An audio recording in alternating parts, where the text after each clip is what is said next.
Hello everyone, this is me Usman, and as always, you guys are watching Daily Football Madness. Xavi ball continues. Barcelona won against Sevilla 1-0 और बेहतरीन result unbeaten streak जो है वो continue है. We are on the second position. मतलब imagine नहीं किया था कि जो हालात रोनाल्ड कुमन के अंडर चल रहे थे उसके बाद हम जो है वो सेकंड पोजीशन पे आ जाएंगे.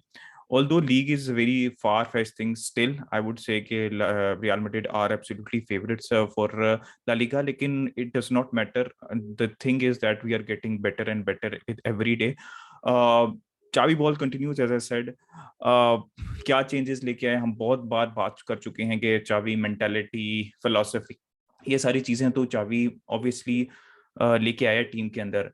लेकिन सबसे अच्छी चीज ये है कि अटेंशन टू डिटेल. मेरी नजर में सबसे अच्छी चीज चावी की ये है, और किसी भी अच्छे मैनेजर की होती है, कि attention to detail is very important in a football game. Manager वो बहुत अच्छा है, लेकिन अटेंशन टू डिटेल बहुत अच्छी है. एक एक प्लान होता है, क्लियर कट प्लान होता है जब गेम स्टार्ट होती है, लेकिन सिर्फ वही प्लान नहीं होता.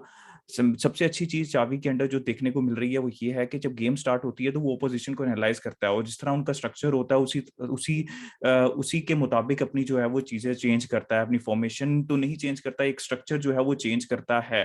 एडजस्टमेंट जो है वो छोटी मोटी वो करता है. इवन सेकंड हाफ के अंदर भी एडजस्टमेंट्स बहुत अच्छी होती हैं. Reaction, attention to detail is very important for Xavi. बेहतरीन परफॉर्मेंस रही बारसा की. I am very very impressed. और इसके अलावा और चावी ने क्या चेंज किया है, ये सारे प्लेयर स्ट्रगल कर रहे थे रोनाल्ड कुमन के अंडर. मतलब दो तीन प्लेयर्स है जो कि थ्राइव कर रहे थे रोनाल्ड कुमन के अंडर भी, लेकिन मैक्सिमम प्लेयर्स, फ्रैंकी डियोंग की बात करूं, पिके की बात करूं, इवन टर स्टेगन की बात करूं, सर्जियो बुस्केट्स की बात करूं, और इसी तरह और भी बहुत से प्लेयर्स हैं जो कि स्ट्रगल कर रहे थे रोनाल्ड कुमन के अंडर. क्या चेंज किया चाबी ने? सबसे बेहतरीन चीज ये है कि यार आपको अब प्लेयर्स की स्ट्रेंथ पे उनको खिलाना है. बुस्केट्स, पीके, फ्रैंकी डियोंग की स्ट्रेंथ ये है कि they try to recover the ball, they try to keep the ball. सबसे ज्यादा बॉल उनके पास होनी चाहिए, बिकॉज तभी सबसे ज्यादा वो लीथल है. और अगर बॉल गिव अवे होती है तो ऑपोजिशन हाफ में इन फ्रंट ऑफ यू आपने डिफेंड करना है रादर देन रनिंग बैक. तो रोनाल्ड कुमन के अंडर ये होता था कि Frenkie de Jong is always running back, Sergio Busquets is always running back, Pique is always running back.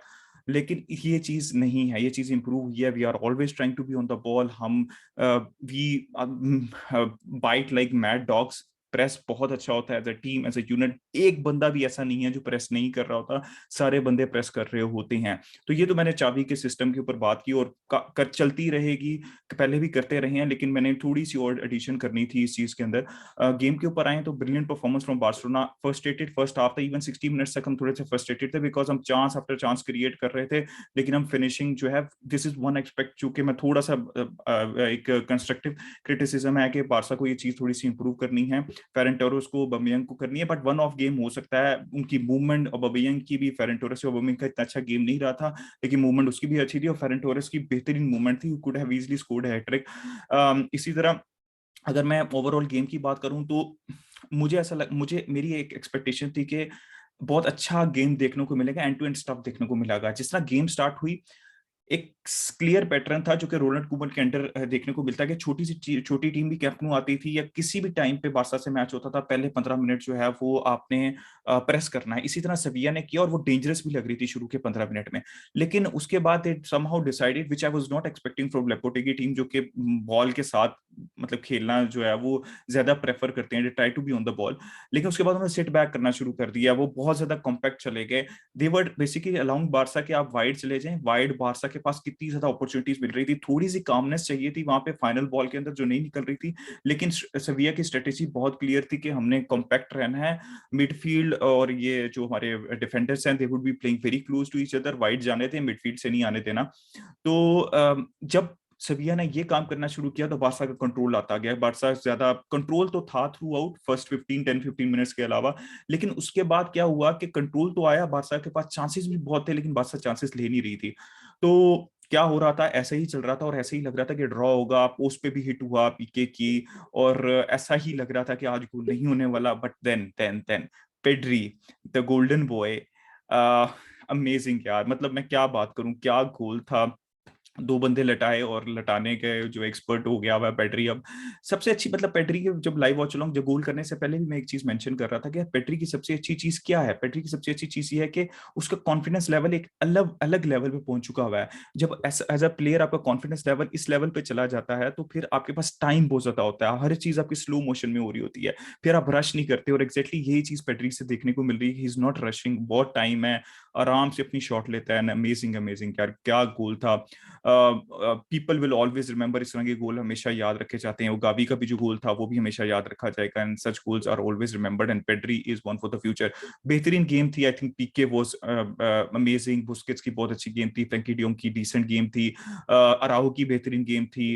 I think Ferran Torres had a very decent game, बहुत अच्छी positioning में जा रहा था, बट फिनिशिंग यहाँ पे मिसिंग थी। डेम्बले, टेम्पले की अच्छी गेम थी, ऑल्दो आपको फ्रस्ट्रेशन कहीं ना किसी किसी पॉइंट पे देखने को मिलती है।